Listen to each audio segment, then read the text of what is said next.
Natural কাঁচের মতন নীল জল, blue lagoon swimming pool. Good morning from Cherrapunji. সকালটা একটা অসাধারণ পরিষ্কার সকাল, চারিটা দিক একদম ঝাঁ চকচক করছে। কালকে তো রাতে সেগুলো দেখতেই পাইনি কিছু, যখন আমরা ঢুকেছিলাম দেখতে পাইনি, না খেয়াল করিনি, জানি না। ওপরে আকাশে এখনও চাঁদ দেখা যাচ্ছে, আর এদিক থেকে সূর্য উঠেছে। এটা পশ্চিম দিক, তো অটোমেটিক্যালি বেশ প্রত্যেকটা পাহাড়ের ওপরেই সূর্যের হালকা আলো। সকালটা শুরু হয়েছিল দারুণ, একদম চনমনে ওয়েদার, চনমনে রোদ। আর আমরা সকাল 7টায় চেরাপুঞ্জি থেকে রওনা দিয়েছিলাম 20 কিলোমিটারের মধ্যে double decker living root bridge. আমরা পৌঁছে গেছি 1 ঘন্টার মধ্যে। আর আমরা এখন দাঁড়িয়ে আছি এই মুহূর্তে ডবল ডেকার রুট ব্রিজের একদম স্টার্টিং পয়েন্টে। আমরা এখান থেকে হাঁটা শুরু করব, 3500 স্টেপ আছে। আমরা টুকটুক করে নিচে নামতে থাকবো আর যাব ডবল ডেকার রুট ব্রিজ পর্যন্ত। এখানে আরেকটাও আছে blue lagoon natural swimming pool, সেটাতেও চেষ্টা করব যদি জলে নামা যায় তো। So let's begin. Double decker living root ব্রিজের দুটো রাস্তা আছে, এটা আজকে আমি এসে জানতে পারলাম। কারণ লাস্ট ইয়ার যখন আমি ডবল ডেকারে এসেছিলাম তখন যে রাস্তাটা ছিল সেটা আমি গেছিলাম লোকাল গাড়িতে করে, তো সেটা আমি অন্য একটা রাস্তা নামেছিল, যেখানে একটা এন্ট্রি পয়েন্ট ছিল, স্টার্টিং পয়েন্ট, ভালো পার্কিং। আর আজকে আমি নিজে বাইক চালিয়ে যখন একটা এসেছি, গুগল আমাকে যে রাস্তা দিয়ে নিয়ে এসছে সেটাও একটা ডবল ডেকারেরই, মানে ডবল ডেকার যাওয়ার এটা অন্য রাস্তা। এই রাস্তাটা একটু শর্ট, একটু স্টিফ, মানে সিঁড়িগুলো বেশ খাড়া, তবে এদিক দিয়েও যাওয়া যায়, এটাও একটা পয়েন্ট।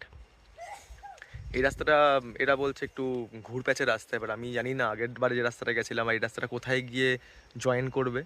সো দেখা যাক কী হয়, মানে ব্যাপারটা একটুখানি বেশ নতুনত্ব এলো। আর এইদিকে একদমই টুরিস্ট আসে না, কারণ এদিকে যারা ওই বাইক নিয়ে আসছে, যারা গুগল ম্যাপ দেখে আসছে, তারাই এই রাস্তাটার দিকে আসছে। কারণ গুগলে double decker living root bridge বললে এই রাস্তাটা দেখায়, আর ওটা ডাবল ডেকারের পার্কিং দেখালে ওটা অপোজিট সাইডটা দেখাবে, যেখান থেকে আগে সিঙ্গেল ব্রিজ দেন ডাবল ব্রিজ, এবং রাস্তাটা অনেকটা বড়। এই রাস্তাটা বললো তুলনামূলকভাবে একটু ছোট। এই হলো আজ সকালের ওয়েদার। আমরা এখানে মোটামুটি যাচ্ছি, আমাদের সঙ্গে একজন হায়দ্রাবাদ থেকে এসছে একজন, তার সাথে পরিচয় হলো। আস্তে আস্তে নিচের দিকে নামছি, প্রচণ্ড খাড়াই সিঁড়ি, যেটা আমার একদম অপছন্দিত। আর কি অসাধারণ সুন্দর না, চারিদিকে সুন্দর একটা আওয়াজ। এটা এখানকার মোস্ট প্রবলি বললো বিটেল সাউন্ড। তো যাই হোক, দূরে একটা ঝর্ণা দেখা যাচ্ছে এখান থেকে, যদি আমি জুম ইন করে দেখা পাওয়া খুব বাজেভাবে আসছে, বাট এখানে সেটা একটা ঝর্ণা দেখা যাচ্ছে, হালকা তার সাউন্ডও আসছে। ছিলাম হচ্ছে ফুল প্যান্ট আর একটা টি শার্টে, এটা একটু মোটা পাড়া, এত গরম লাগছে খুলে ফেললাম।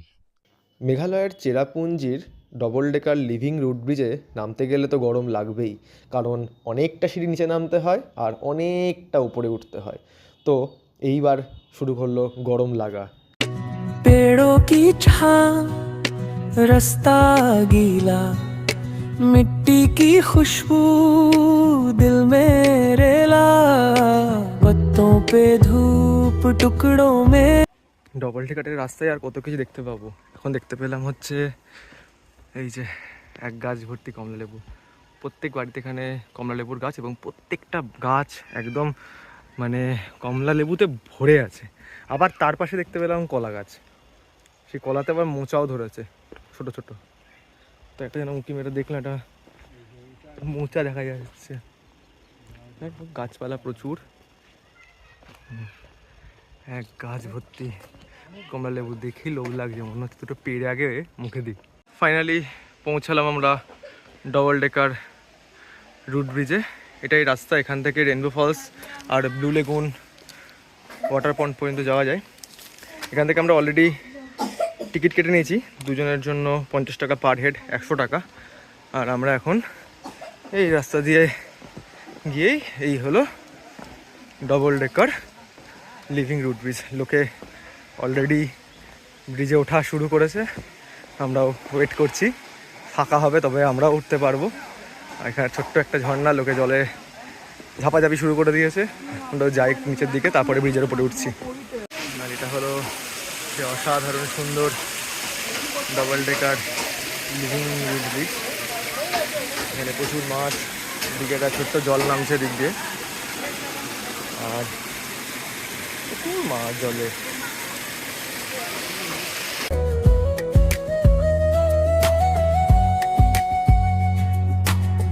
लटकती जड़े हाथों सी फैली। হলো double decker living root bridge. চারিদিকটা পুরো শিকড় দিয়ে তৈরি।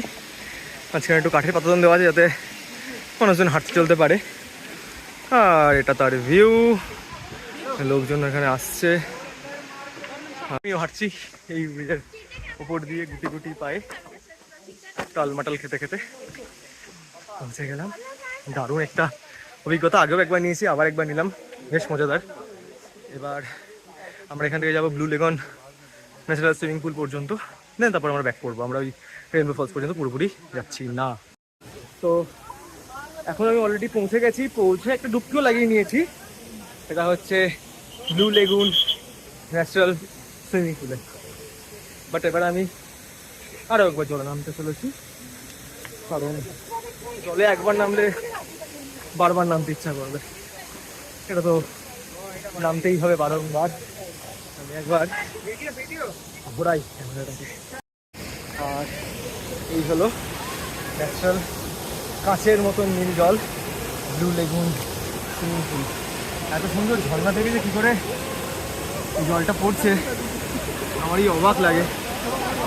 ওইখানে ঝর্ণা, এখানে জলটা শান্ত আর পুরো কাঁচের মতো নীল। আর আমি জলের মধ্যে সাঁতার কাটছি।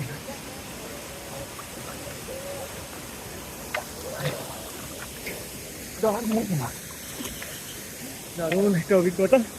এই অভিজ্ঞতা আমার সঙ্গে শেয়ার করা যাবে না, কারণ যতক্ষণ না পর্যন্ত নিজে এটা করা না যাচ্ছে। सदियों से खड़ी थकी नहीं अभी, उनके सहारे पार करूं धारा, पानी में दिखे मेरा ही पसारा। চলো, বাড়ির কাছের মেঘেদের রাজ্যে মেঘালয়তে আজকে থার্ড ডে। আর আমরা এখন ঘড়ি কাটা 12টা, ডাবল ডেকার ক্রস করে আমরা এখন বেরোচ্ছি ব্যাক টু এখানে আমাদের বাইক আছে, স্টার্টিং পয়েন্ট। আমাদের এবার একটুখানি তাড়াতাড়ি হাঁটতে হবে। এখন বাজে 12:10, আর মোটামুটি দুপুর 2-2:30টার মধ্যে ওই স্পটে পৌঁছাতে হবে, কারণ সেখান থেকে আমাদের শিলং প্লাস ওখান থেকে গুয়াহাটি দুটো জায়গাতেই ব্যাক করতে হবে। আর ঠিক আছে, আমরা একটুখানি এবার বড় বড় স্টেপে হাঁটতে শুরু করবো। সুজাতাকে বললাম চলো তাড়াতাড়ি বেরোই।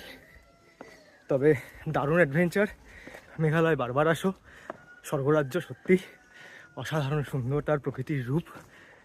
সো ডাবল ডেকার রোড ব্রিজটা আমরা শেষ করলাম।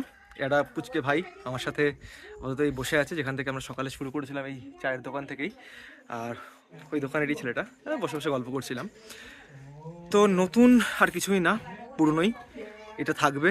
তবে আসার মতন শারীরিক ক্ষমতাও দরকার। এই আমার পিছনে আমার খুঁড়ো আছে, এই যে খুঁড়ো। তো আমি আর খুঁড়ো জাস্ট শেষ করলাম 3:45, শুরু করেছিলাম সকাল 9:45। তার মানে টাইমটা বোঝাই যাচ্ছে কতটা টাইম লাগলো। আমাদের জন্য ম্যাগি চলে এসছে। তবে এখানেই আমি এই ব্লগটা শেষ করছি। দেখা হবে আরেকটা ব্লগে মেঘালয়েরই অন্য একটা হিডেন জেমে। Bye bye, tata, good by.